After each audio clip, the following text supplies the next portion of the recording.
মশলাগুলো একটু বেটে নিব, আদা রসুনগুলা বেটে নিব।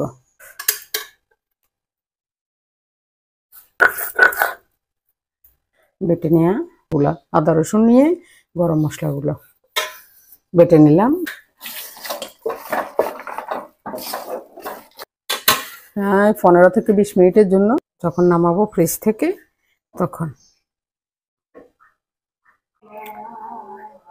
হ্যাঁ, যে বক্সে রেডি করে নিছি, এভাবে করে ফ্রিজে রেখে দিব। মাংস এমনিতে যা মজা হয়েছে, ফ্রিজে রাখলে মাংসের ফ্রিজিং করলে মাংসের স্বাদটা, গরু মাংস বিশেষ করে গরু মাংসের স্বাদটা আমার মনে হয় যেন দ্বিগুণ হয়ে যায়, এতটা স্বাদ বাড়ে। আমি বুঝি না কেন এটা এটা আমি ফ্রিজে রাখার পর দেখলাম মাংসটা এত মজা হয়, মানে মনে হয় যেন মাংসের স্বাদটা দ্বিগুণ দ্বিগুণ হয়ে যায় এমনি যা থাকে তার থেকে।